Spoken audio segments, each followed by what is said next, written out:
Welcome back. It is 1599, last year of this century. Super exciting. In the last one, Luke and Sophronia lost their son Milo and then got divorced because he had gotten Marie pregnant.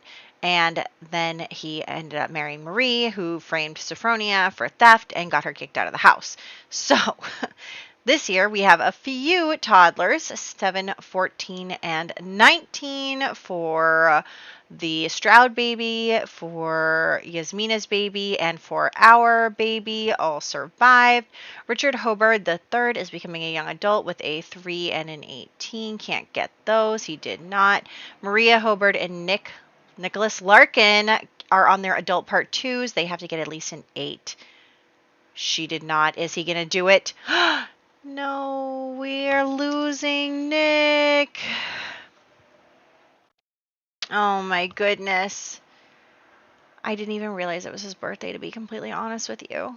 Okay, and then who is Richard gonna marry? Richard can't marry Joan. I wanted Humphrey to marry Clarice.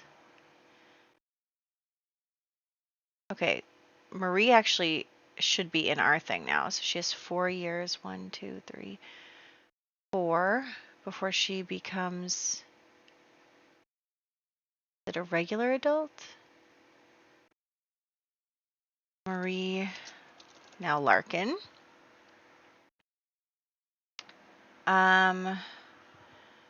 Then, okay, Clarice is already on there. Maria is married, I believe. Oh, we are out of ladies. I think we're out of ladies. He can't marry Joan. He could marry Clarice. I was going to have Humphrey marry Clarice, but honestly, maybe it'd be better to have Humphrey marry Joan. And then, because obviously Richard cannot marry Joan because they are siblings or whatever, or the cousins or something. Let me see this. Joan Hobart. Oh, wait, where is Richard? Oh, he's over here. Yeah, they're cousins. They can't get married. But if I go to Humphrey, yeah, I don't see anywhere related to anybody. So I think we might have to we'll do Richard marries Clarice. Somehow Humphrey and Clarice had a falling out. I don't know. And then Humphrey marries Joan. And since Clarice is here, she doesn't have a number, but next year I'll have to remember to re-roll for Humphrey and Joan to see how many babies they'll have together. Okay, I think that should be good. All right, let's hop into the game. Okay, so here we are in our house. We are going to start off with working on some of his archaeology projects and stuff like that, just enjoying that time. And then we are going to come and talk to Marie. So obviously him and Marie are married now, and so he is, trying to be all lovey-dovey with her, and I need to fix last names and everything. But him and Marie are in the honeymoon phase of their relationship, and so they are focused on that. And he's trying to continue to be a good father and everything. He was pretty, even though he was doing all his work stuff, it doesn't mean he was not attentive to Sophronia. So he is giving Marie the same treatment, and she is eating for 2. She is pregnant again, so that is really exciting. Very happy about that. We need more babies. And we are going to just have the 2 of them continue to be romantic with each other. So that is what is going on there. Just having them have a little something. And then, yeah, I forgot to change her color to yellow. I just there's so many things that I have forgotten here to fix up. So we're just going to change her to yellow. I couldn't find the dress she was wearing in yellow, so we're just going to have to give her something a little different. But I am loving this copy paste feature and create a sim now. It's my favorite thing in the whole world. So let's just get her updated. And then as for like the other relationships in the house, what is going on is that, while her husband's not around, it's not like she's particularly kind or attentive to the kids that she doesn't care about, right? So, like, little William has been disowned, but, like, could have potential. Oh, also, baby being born.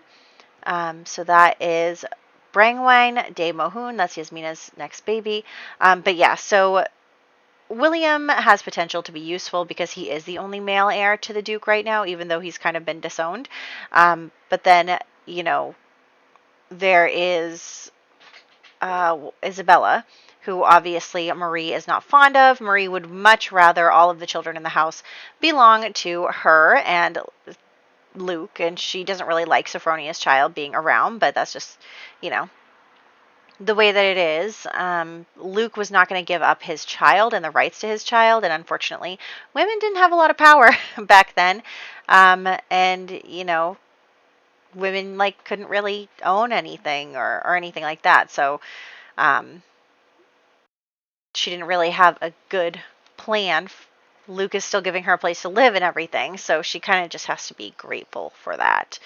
So she's not very nice to little Isabella. So next, she's going to have a conversation with Luke again because she really does want to make Elias his heir. That is his only male son right now, but Luke is just like not for it because he does not believe, or not that he doesn't believe that Elias is his child, but because she was also sleeping with William at the time, he doesn't have any proof that that is his child. And honestly, him and Marie have like similar, like they have the same hair color and everything, and I think Elias has Marie's eyes, so there's like not really anything that would make him believe that that's his kid. So he's like, look, I'm not going to make him my heir because I can't prove that is my son, and I'm not going to take that chance. So like we can just have a boy. Like we still have plenty of time to have more kids. You're pregnant right now. Like I know that you want Elias to be the heir, but that's not going to happen because he was born out of wedlock and you were married to someone else, and like I'm just like not going to go for that. So that is something that he is rejecting. But as for the kids, it is William the Fourth's birthday as well. So it is his birthday. So we're going to bake him a cake after they do another woohoo. We're going to bake William a cake and have a little birthday party for him. Of course, not a ton of people are going to be going to this birthday party because obviously, you know, they don't have a lot of William doesn't have a lot of social standing, and honestly neither does Luke and Marie. They are kind of social pariahs right now. Like yeah, they are still like in society, but they've moved a little further, like their house is a little further on the outskirts and everything, and with all the rumors and the drama, and like even though Luke is an earl, like he's still caused a problem with a duke who is of higher rank than he is. So he definitely has caused some issues there in his social standing. But I don't think that Luke really cares very much. He is not really bothered by that at all. He is more like into his archaeology and stuff. So Arun is going to have a conversation with his daughter because we know that he has been bothering Genevieve and Zechariah lately, but he's also going to bother Marie and be like, because he probably, has her confidence, so he knew that she was asking if Elias could become an heir, and he's like asking her how it went, and she's saying that she couldn't convince Luke, and Arun is very unhappy by that, and he's like, so you really have to have a boy because Elias isn't going to do it for you. Like everything could get passed on to someone else if anything happened to Luke right now. So Marie is concerned about that, and Arun is concerned about that for her. So that is a big problem. And of course, Arun is just like, hey, he's erratic. So he is acting out of place a lot lately. And so he is bothering Marie about it too. And she does not appreciate that. She's like, look, I can handle my own stuff. And he's like, well, obviously you can't because you threw away a duke for this. And it's not enough. And Marie's just like, whatever. But like Marie always had a thing for Luke. She always had a thing for Luke. So even though she got married to a duke and she wanted to rub it in his face, it's not like she ever loved William. She was just using him to, make Luke and Sophronia like jealous of her standing, and so that she could bully them and everything. So here is William. I'm letting him keep the last name, the De Mohun last name, because that's what he is. And then, of course, we know that Luke has not agreed to give Elias his last name, so Elias is still considered a De Mohun, even though we know that he is really Luke's child. So there is that. And then, Luke is making an effort to be around for the children and stuff, and he's been making an effort for Marie, but she's just like not happy. Like she's not. They were never going to be happy together, if that makes sense. Like he is there for the kids, and he's even kind to the kids that are not his own. But like he's back to work, he's doing his thing, and Marie is just kind of like not really having the life that she thought that she was going to be able to steal away from Sophronia. She really thought that she was going to be successful in taking everything away from Sophronia, but now she's here. She doesn't have a male heir. She doesn't have an heir to a dukedom either. Like she doesn't have any of the high quality things that she thought she was going to have, and even her husband is spending a lot of time working still. Like he obviously is not going to give that up. And I think that Luke just thought that like she was going to be able to fall into the space Sophronia had very easily, but Marie wants more. She always wants more, and she's very greedy, and she is unsatisfied with the situation with her sons, and so she kind of is taking that out on Luke a little bit in her like resentment. So anyway, she is pregnant though, so maybe she'll have a son. So we are going to then actually have her head out, if she would. Oh, okay, for some reason like one of the Richards is here. Richard, I need to find someone for you to get married to. Because did I not tell you guys that yet? I forget. Honestly, I filmed this so long ago, and now I'm just doing the voiceover because, like I said, my work schedule is getting in the way, and I'm really concerned because I am very close to catching up to where I think I'm like a week behind now. We might have to reevaluate our filming schedule, but I'm doing my best. And so anyway, Marie is going to head out. Oh, yeah. Well, I was saying that I was going to have Richard and Clarice get married, but they're actually cousins anyway, so it's not going to work. We're going to have to find someone next year for Richard to marry. But anyway, so Marie is out, and she is looking for someone who is sketchy. And Aeneas, of course, is always up for that job in this game. So she is talking to Aeneas, who, everyone kind of knows he's been trying really hard to kind of get in with the in crowd, and, all that drama he had with Charlotte and not being married to her and having the kids and everything. And so Marie is going to chat with him and be like, well, like, she needs like a henchman. She needs someone to do her dirty work. She needs someone to, deal with her situation, because she knows that Luke is not going to do anything nefarious to get her what she wants. So there is that. And so she is having a conversation with him. They are a little flirty, but they're not like having an affair yet, maybe, who knows. But they're having this conversation, and she needs a plotter. She needs to plot and create a relationship here with Aeneas so that they can work together to get her what she wants. And she, obviously offers him all sorts of stuff, because she's like, look, if you help me out here, I can help you out, because I have 2 children, and they are supposed to be a future duke and a future earl. And if you work with me, we can make that happen, and then I can get you everything that you need. And so Aeneas is definitely up for that. And so what she wants is to make sure that she can get her 2 children in positions of power and kind of leverage that, especially if something were to happen to their fathers. So she is definitely plotting something bad, which, of course, we're going to, start off the new century with a big bang. So I hope you guys are excited for that. But for right now, she is just trying to come up with ways to get her power up, to get her children up, to punish the people that have wronged her in her eyes. Obviously, she was doing a lot of things wrong. But like she views William as someone who has wronged her for disowning her son and all that stuff. So anyway, we're back home now.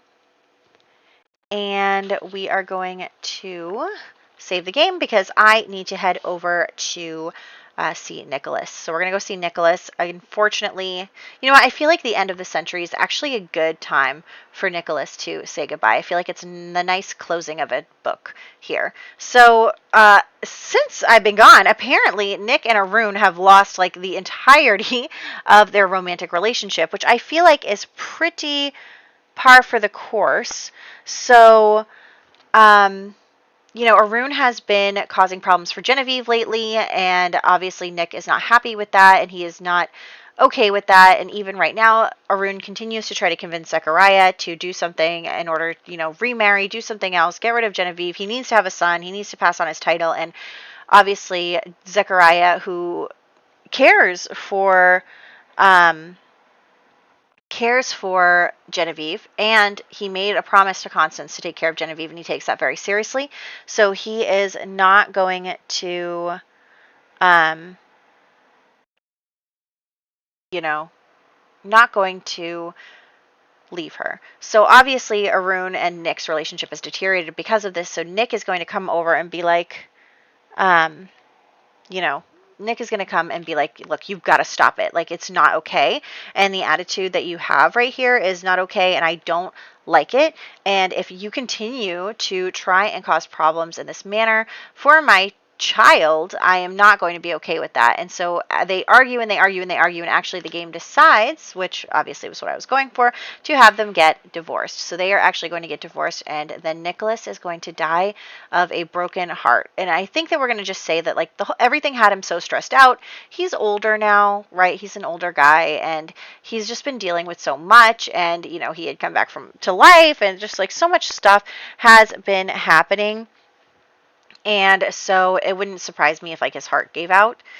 So that is something that happened to him, unfortunately. Poor Nicholas. We are very sad about it. I'm going to bring his gravestone over here and put him with his 3 wives. So here he is with the rest of them. So now we're going to... I don't know if we're going home first or if we're doing birthdays first. One of these things is about to happen. So let's check that out. Let's see. Yeah, okay, we're going home first. We're actually going to have Luke be in charge of the funeral arrangements. So we are going to have the funeral at the church and just kind of enjoy and embrace Nicholas's life. He had such a good life, honestly. I mean, so much happened. So much happened. But, like, at the same time, he made some mistakes. But I think that in the end, he really did try his best to be a good father to his kids and everything. He, let me get all the names of everybody so I don't forget. But, like, Nicholas is... Here he is. Okay, so yeah, he initially was married to Sibley, who they did not have any living children. It was very, very sad, and I was very upset about that. And then he actually married Anne, who already had a child, but they had the twins together. He married Anne just like out of convenience. And unfortunately, lastly, he married Damaris, which I guess isn't unfortunate. Otherwise, we wouldn't have some of the other children, including Luke. So he did marry Damaris, who was not a good person and caused a lot of problems. And I think in the end, once Damaris was gone and everything, he really, he did pass away with the twins in a fire, but he was trying to be a better father. He was trying to be more engaged in his children's lives. I think he did learn from his mistakes. And, whether or not we say that it's too late, the kids all loved him very, very much. And he was not willing, he wasn't resented by them necessarily. He was just doing the best he could later, and none of the kids really had a problem with that. They all wanted their dad back. So it's very sweet. I mean, maybe one day we should have one of these bad parents actually have a kid that resents them. But for now, that is not the case. Poor Nicholas, rest in peace. And then we're back here. We have birthdays. So the birthdays we have are Orella Stroud becoming a toddler, Aldith de Mohun becoming a toddler, I can't say it. Ethelina Larkin becoming a toddler right now.